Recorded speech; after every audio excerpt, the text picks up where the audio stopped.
let me hit record. And so I thought I would start today with just a little bit of a commentary on the previously due homework, homework 3. Oops. So this is homework set 3, problem 2, because there were a few people who had some problems with this.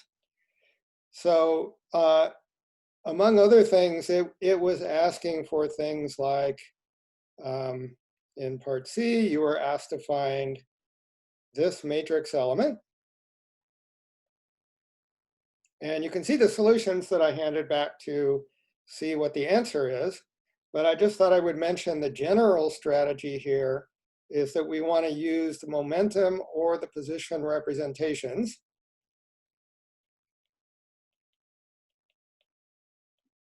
Okay, and so you can add, or we can put in a little table of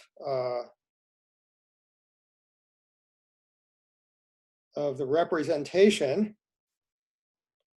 And so there's the position representation and the momentum representation. And then for each of them, there's a wave function. So for position representation, the wave function is that inner product that's defined to be psi of x. For the momentum representation, it's this inner product, p psi, which is psi tilde of p. They represent the same state, just in different ways. And then there's the representation of the x operator, which in the x representation is just the number x. And in the momentum representation, it's I h bar, derivative with respect to p. And then for the momentum operator, in the x representation, it's minus I h bar d by dx. And in the momentum representation, it's just p. So what this means, for example, this entry in the table,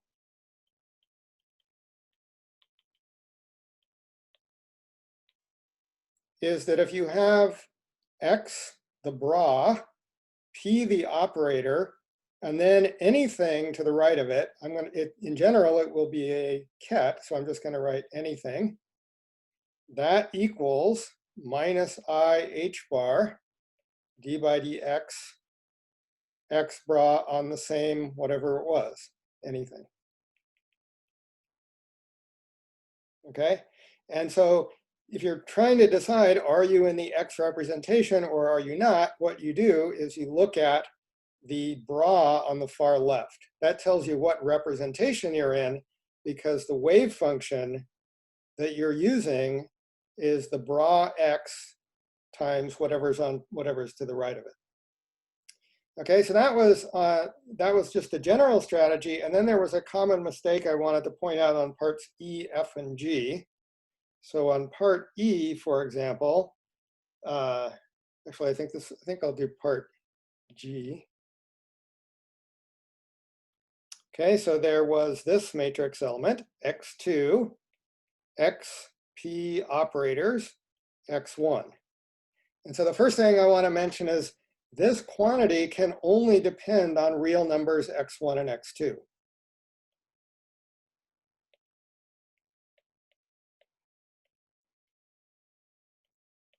We know they are real numbers because they're the eigenvalues of Hermitian operators. Okay, and in particular, there is no x in this problem. By problem, I mean part G. And so when you work it out, what you should get is something that looks like this. It's a function of x1 and x2, which you can also rewrite if you want like this.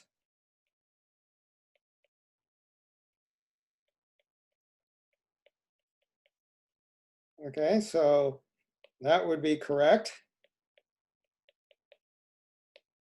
Okay, but what many people did was instead write down something like the following: minus I h bar x2 d by dx of delta x2 minus x1. And the problem with this is, again, this whole thing is not going to be a function of x. So this is not a function of x. And in fact, there's no x in the problem. So it's ambiguous what one means by the derivative with respect to x. So that would have been incorrect. You need a subscript to tell you which of the numbers that are actually involved in the problem are there, namely x1 or x2. So that was what was going on that problem. It caused a little bit of confusion. And then finally, as usual, we have a new homework set. There's a homework set due today, and then there's homework set 5, which is now on the website. But it's not going to be due in a week because we can only fit in one more homework set before the midterm anyway. And so this is going to be due Friday, October 2nd, because the Monday after that is our midterm. So if you want, you can think of this thing as being due as usual in 1 week, but you might as well take the extra time if you need it to turn it in on Friday. Okay, any questions on that? Professor, is a midterm in person or is it remote? As far as I know, I just sent an email to our department chair to make sure, but as far as I know, it's still in person. But I will see what our department chair says, because in some sense, it's not up to me. So if we're not, like, would there be accommodations if we're not local, if we're remote? I would, well, as announced in the syllabus, it's supposed to be in person. So yeah, everybody, assuming I get clarification from our department chair that in-person midterms are allowed or still going on for graduate students, then it would be in person. Okay. So we'll find out what the deal is there, hopefully by next class meeting. Okay, and they are supposed to give us a nice big room and all that. So, all right. So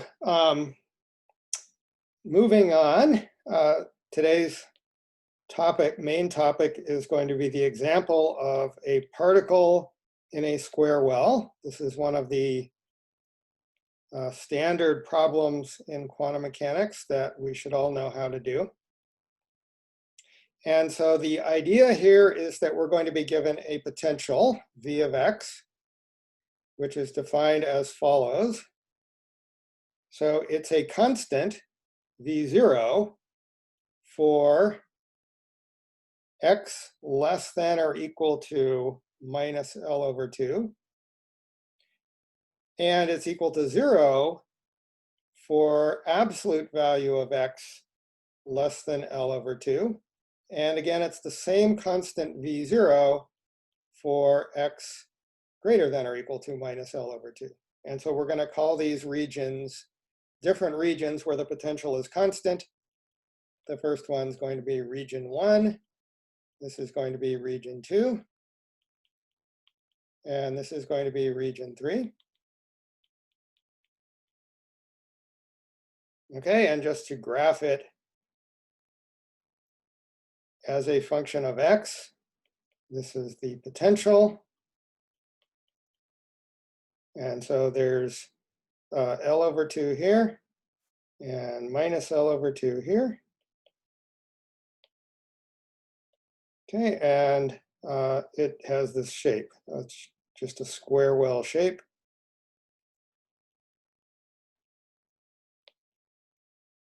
Okay, where this value is V0. Okay, so the nice thing about having it be treated as a constant is if we work in the position representation, then we can solve this thing.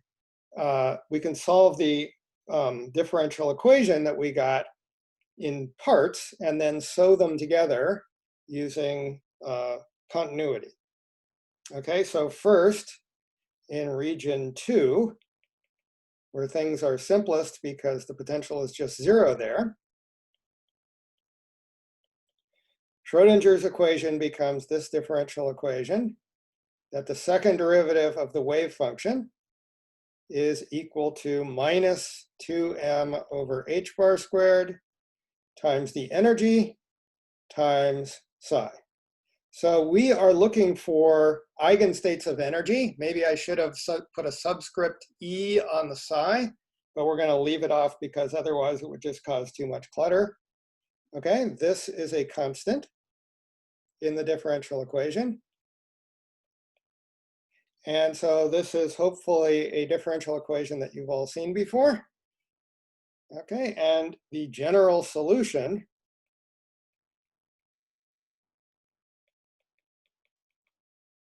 is that psi, I am going to put a subscript here for region 2, because this only applies to region 2, is some arbitrary constant e to the I kx plus some other arbitrary constant e to the minus I kx, where k is equal to the square root of 2me over h bar squared. And so the proof of that is you just take two derivatives. Whenever you take a derivative, you pull down a factor of I times k. And so you get minus k squared is the factor. And if I take this k squared, this k, and square it, and put on the minus sign, I get exactly this constant. Okay, so that works as the general solution in that region. And so now what we need to do, since we know k in terms of the eigenvalue, we need to solve for the constants a and b.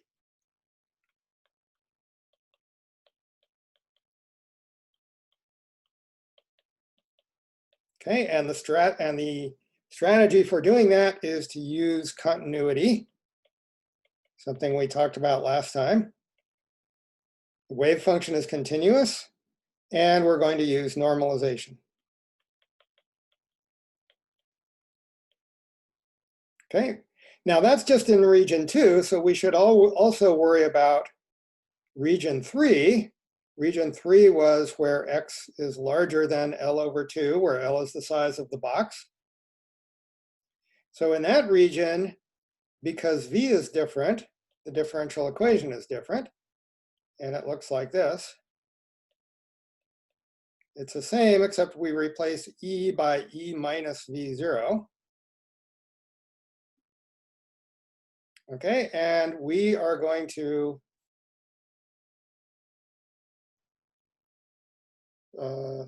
trying to figure out why my pen stopped working.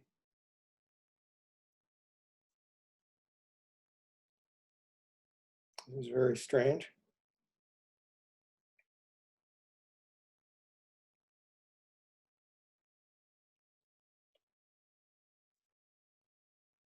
I'm going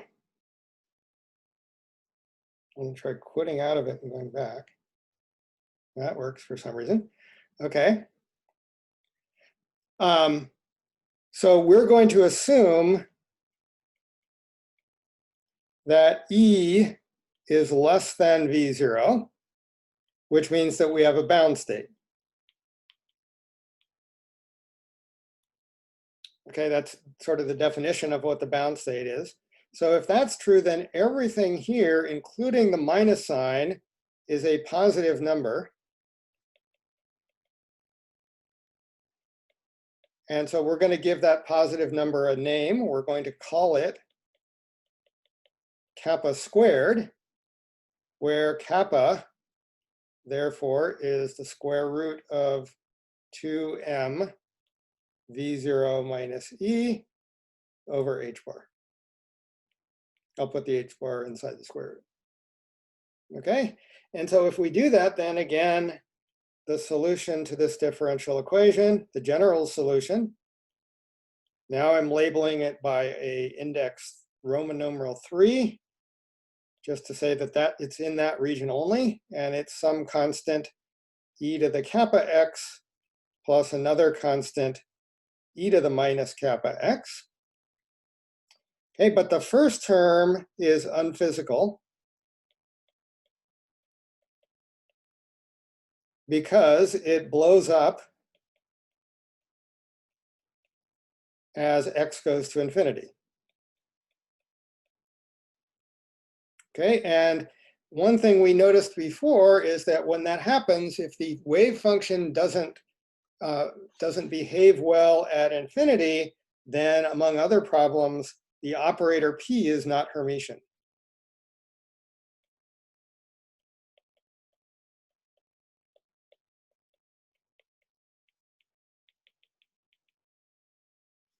Okay, but also the state itself is not normalizable. So in that case, we can just throw this out. And so our wave function in that region is just some constant e to the minus kappa x. Now, e to the minus kappa x is going to blow up when x goes to minus infinity, but we don't care because x goes to minus infinity is not within region 3, so it never applies to that situation. So instead, what we should worry about there is region 1. And there the equation is the same. So the solution is again e to the kappa x and e to the minus kappa x, but this time the one that makes sense is e to the kappa x, because when x goes to minus infinity, it's okay. It doesn't, it's actually getting small. And e to the minus kappa x, I didn't even bother writing down because that in this region is unphysical. Okay, so it blows up as x goes to minus infinity. So that's why it's not being written down. Okay, so we are going to come back and solve the boundary conditions to eliminate the numbers capital A, B, D, and F. Notice I skipped E because E is the energy here. But it's nicer to do a special case first. In the notes, I do the special case first before introducing the general equations, but I'm doing it in a slightly different order today. Okay, and so the special case is where I take V0 equals infinity. This is known as the particle in a box rather than the particle in a well. This is going to make things easier. And then we'll come back and do the more general case, which is a little bit harder later. Okay, so in that case, psi 3 of x is d times e to the minus infinity, which makes it equal to 0. Which makes sense because that's just saying if you have an infinite potential energy, the particle is forbidden to be there. It would cost an infinite amount of energy to put it there. And so it's a 0 for all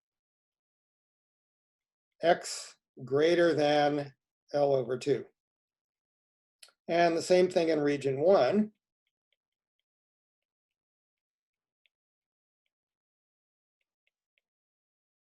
This is, oops, yeah, it's e to the minus infinity. This is 0 for all x less than minus L over 2. And then by continuity of the wave function, remember we said the wave function is always continuous, even if the potential is infinite. So by continuity, we need psi 2 at minus L over 2 to equal psi 2 at L over 2 to both be 0, in order to match what's happening in regions 1 and 3. So in fact, I should have perhaps put greater than or equal to and less than or equal to here. By continuity, the wave function has to match at when x is exactly L over 2 or minus L over 2 compared to what it's doing when it approaches. However, note that since the potential is infinite at those points,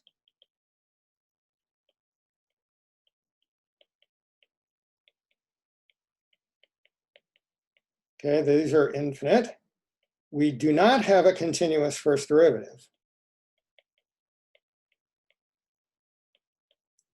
So the wave function's continuous, but its first derivative is not.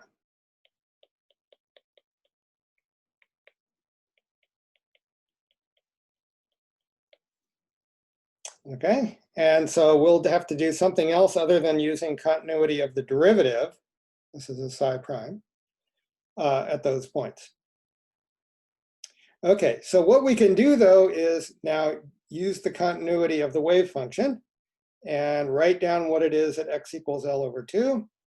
And it's a times e to the I k L over 2 plus b e to the minus I k L over 2 has to match the region 3 answer, which is 0. Okay, so this is at x equals L over 2. And then similarly at x equals minus L over 2, the continuity equation looks like this. I'm just reversing what x is in the exponent. But again, it's 0. Okay, or I can take these two equations and put them in matrix form, which looks like this. E to the I k L over 2, e to the minus I k L over 2, e to the minus I k L over 2, e to the I k L over 2. That matrix acting on the vector A and B has to be 0. 2 zeros, in fact. So this is a matrix equation.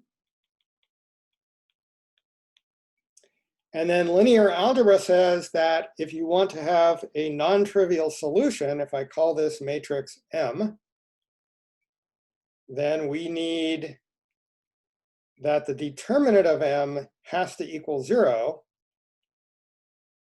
for a non-trivial solution.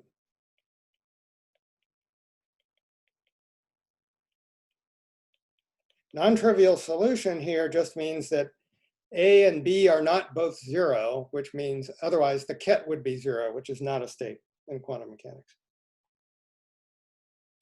Okay, so we need that to be true.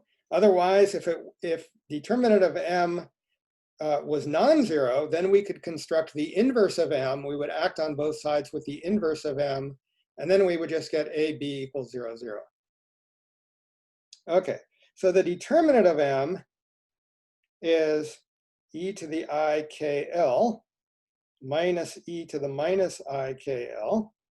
So that has to vanish, which is telling us that sine of KL is 0, which is telling us that K has to be an integer multiple of pi divided by L.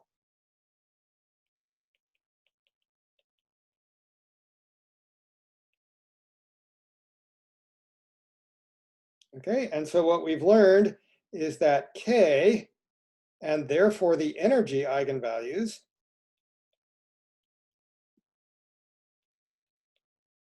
are quantized, meaning they take on discrete values.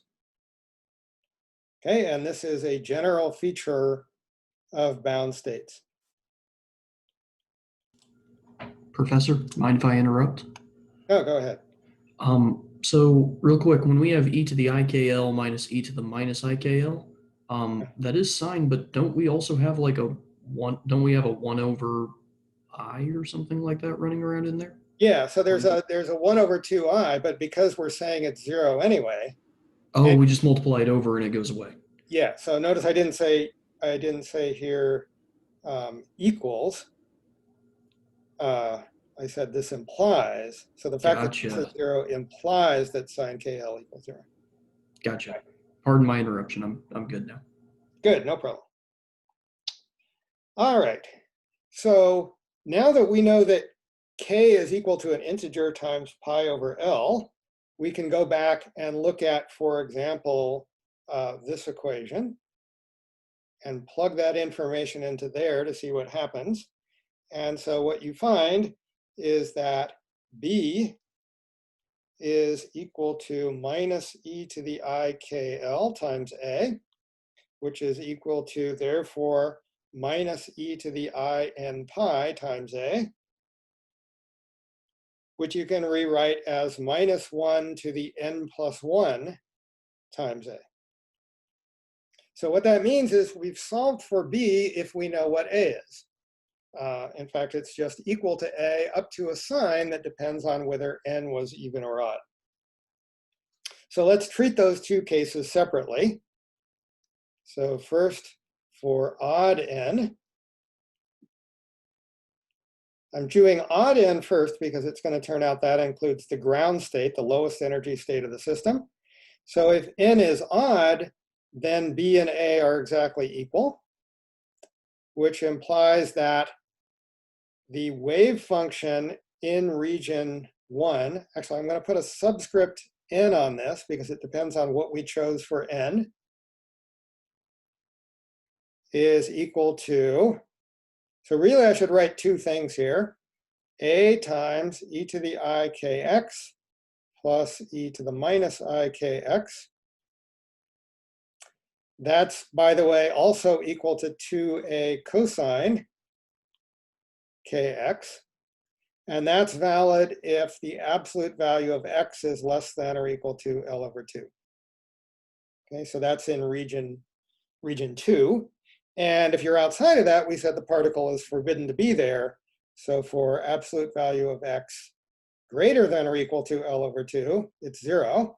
And notice that at L over 2, they match. That's the continuity that we imposed. Okay, and this is going to be valid wave functions for n equals 1, 3, 5, 7, etc.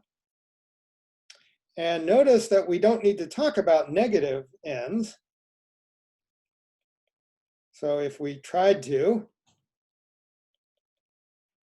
the only thing that happens is those are actually the same states, because if you plug in negative n, then k, going back to here, k will flip sign. But here we're talking about cosine kx, and cosine is an even function. And so it will just give you back the same state that you had. So if you do talk about negative n, you're wasting your time because these are the same states. And since our job is to find all the different states or all the distinct states that can exist, they don't count. Okay, so we can just talk about positive odd n. And we know b is equal to a. And then finally, to find a, we can normalize. Okay, so we want 1 to be the inner product of the state with itself. That's really the norm squared. Now we can use completeness to write this as minus infinity to infinity dx of psi n of x squared. Okay, which is 2a magnitude squared integral from minus L over 2 to L over 2 dx cosine squared n pi x over L. So what did I do there? I plugged in, first of all, I plugged in for k, what it is equal to from up here. And then I also, instead of integrating from minus infinity to infinity, I'm only integrating from minus L over 2 to L over 2, because outside of that range, what I should really be writing down is 0, not the cosine. Okay, and now we just need to do this integral. You can look that integral up, and it's just L over 2. Okay, and so now we can solve for a. And a is going to be square root of 2 over L. And it could have an arbitrary phase, and there's no way to decide what the arbitrary phase is, so we just pick it to be positive 1. So I'll say here, up to an arbitrary phase. As usual, there's no way to fix it because quantum mechanics says that if you multiply the whole state by a constant phase, that is the same phase for every part of it, it's unobservable. There's no way to tell the difference. Okay, so that was for odd n. And now for even n. Now this time b is minus a. And so that implies that the wave function, again labeled by our integer x, which is now an even integer, is going to equal a times e to the I kx minus e to the minus I kx, which is equal to 2ia sine kx. I'm running out of room here, but that's for x less than or equal to L over 2 in absolute value.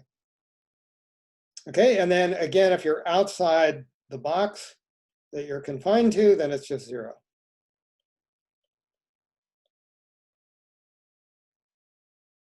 Okay, and so once again, this is for only positive n.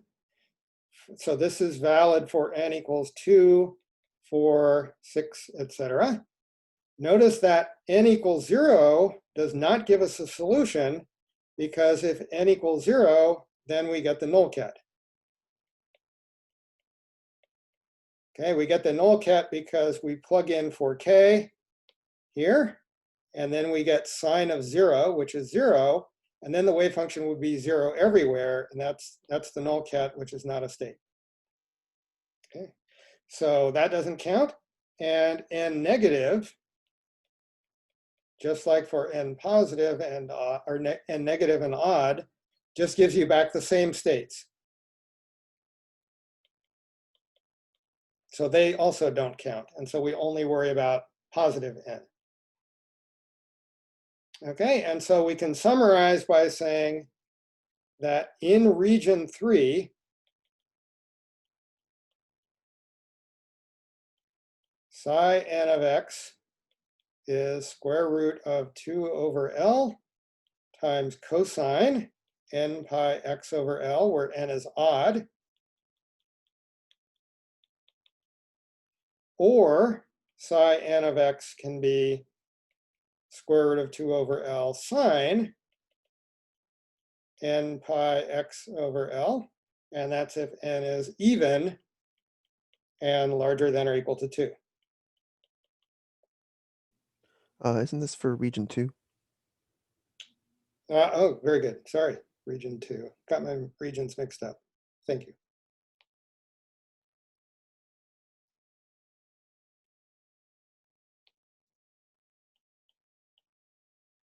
Okay, and now the energy associated with each state is h bar squared k squared over 2m when we defined k. And then when we solved for k, we found out this was h bar squared n squared pi squared over 2m L squared. Okay, and again, these are quantized because this is only valid for integers, positive integers. Okay, and so again, this is a general feature of bound states. Let me be a little more precise about what a bound state is.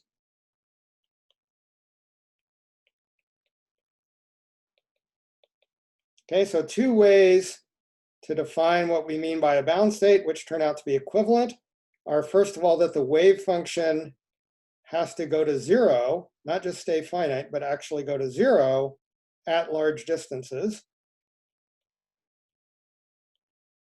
And the other equivalent definition is that the energy of this bound state has to be less than the value that the potential has at large distances. Okay. So if the energy is less than the potential at large distances, then it will exponentially decline, as we found at large distances. And so the first version of this, these two things are actually equivalent. Okay, so those were the general states. Let's think about the ground state in particular. Oops.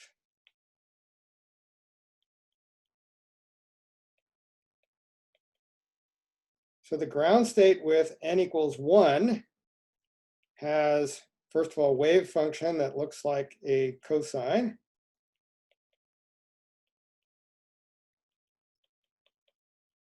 And its energy is h bar squared pi squared over 2ml squared, which is a positive number. So let's check this with the uncertainty principle, which turns out to give us a bound on what the energy can be. It's going to turn out the uncertainty principle doesn't give us a very strong bound compared to just the calculation that we just did, but let's look at it anyway.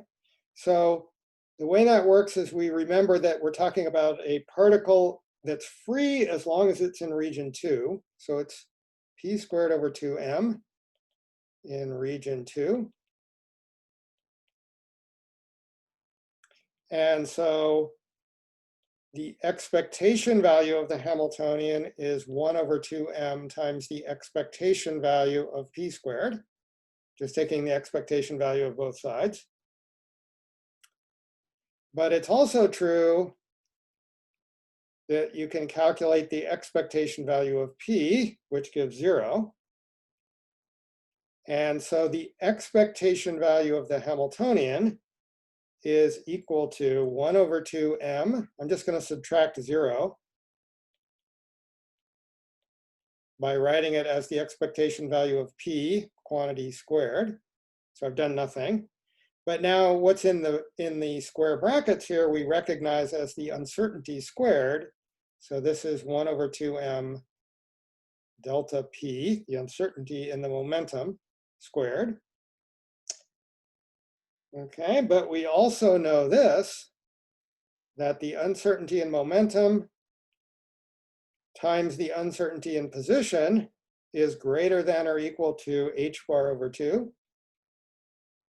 And we know the uncertainty in position has to be less than L over 2. How do we know that? It's just because we put this thing in a box where it can only go L over 2 positive or L over 2 negative. It can't go more than that.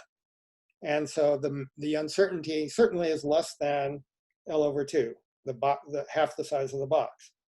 Okay, and so that says delta P, the uncertainty in P, has to be greater than or equal to h bar over 2 times 2 over L, which is h bar over L. Okay, so now we can write down that the expectation value of the Hamiltonian has to be greater than or equal to 1 over 2m times h bar over L squared. That's true for every state. And so in particular, it's true for the lowest energy state. Okay, and now if we compare what we got here to what we actually computed here, what we find out is the number we actually computed is indeed greater than this number by a factor of pi squared. Okay, so actual value is pi squared larger than the bound that comes from the uncertainty principle. Okay, so it's a check, but it's not a particularly strong check, but at least it makes sense. Professor, I had a quick question. Yeah, sure. How did we know that the expectation value of P was 0? So I glossed over that, but what I mentioned is that you can actually just compute this, but it should hopefully make sense because the wave function is completely symmetric because it was a cosine, right? And so it's the same for positive x as for negative x. And so you could say if the expectation of momentum was not 0, then should it be positive or negative? And the answer is neither one makes sense, because if I told you this particle is moving to the right, you could say, but wait a minute, it's equivalent if I flip my x coordinates. So it would make just as much sense to say it's moving to the left. So neither one of those makes sense. So really the only possibility for a state which is even under x goes to minus x, is that the momentum expectation value would be 0. In other words, there's nothing that distinguishes left from right, and so there's no way that it could know that it's supposed to be moving left versus moving right. That makes sense. Thank you. Sure. Yeah, I did gloss over that, but it's not too hard to just actually calculate that if you didn't believe the argument I just gave. Good. Other questions? All right. So now let's return to the harder case, where we're not just confined to a box, but we're in a well potential. And so V0, instead of being infinity, is some finite number. And we're still interested now in bound states. We could talk about unbound states, but we won't for now. So they have E less than V0. And so we can define kappa to be this number. That's not a very good equal sign. Let me,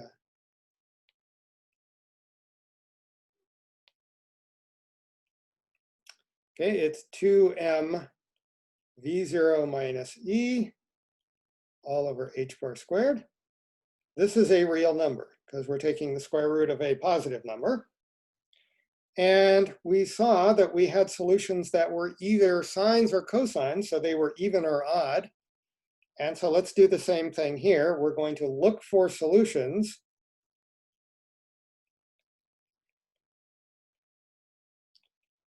that are even or odd under the operation x goes to minus x. Okay, and so we're going to divide and conquer. We're just going to first ignore the case of odd and only think about even ones. So if it's an even function, the solutions look like the following. So we decided that in region 1, it's an exponential. Okay, this is for x less than or equal to minus L over 2. I can't remember if I called that region 1 or region 3. Which was it?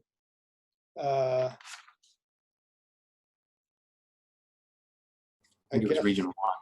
Yeah, I guess that is what I called region 1. Good.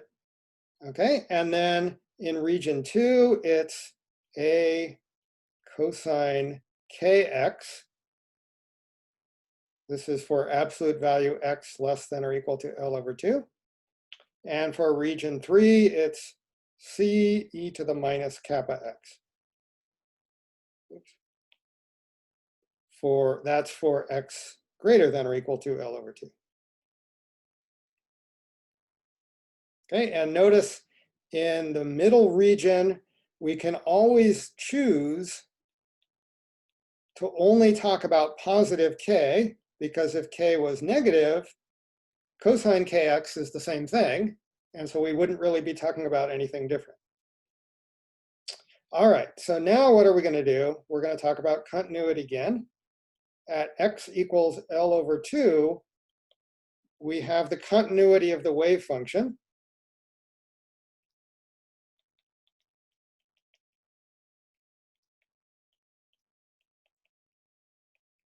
Okay, and we just plug in x equals L over 2, and we get a times cosine KL over 2 equals c times e to the minus kappa L over 2. But now, because the potential is finite, the derivative of the wave function is also continuous. So continuity of psi prime of x.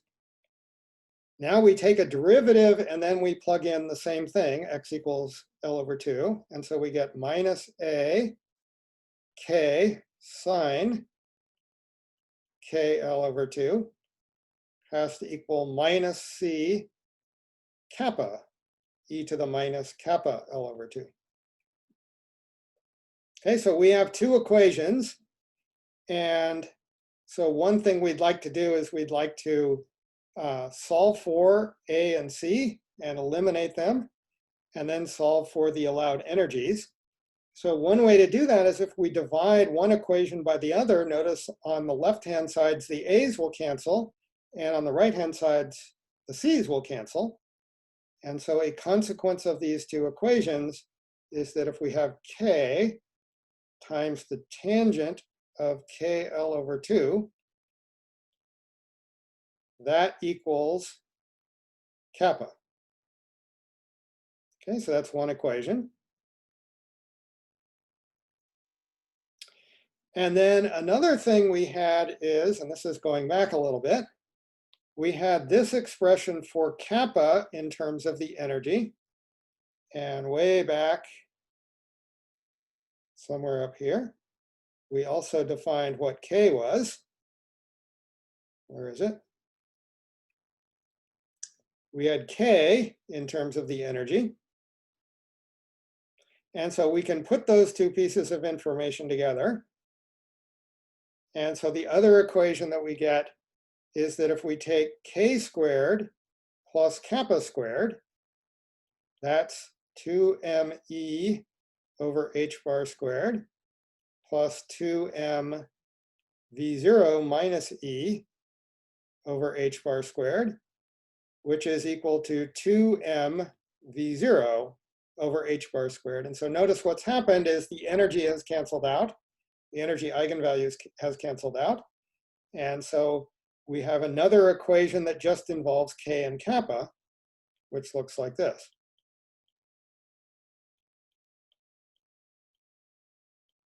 Okay, and we're assuming the mass of the particle and the potential well that it's sitting in are part of the given information in the problem.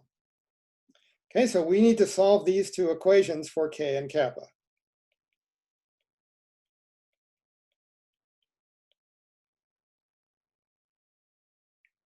All right, so it looks like we're about out of time, but let me just write down the general strategy for this. What we want to do is we want to write it in terms of dimensionless variables. And so we're going to let capital X, this has nothing to do with the position operator. We're going to define it to be KL over 2.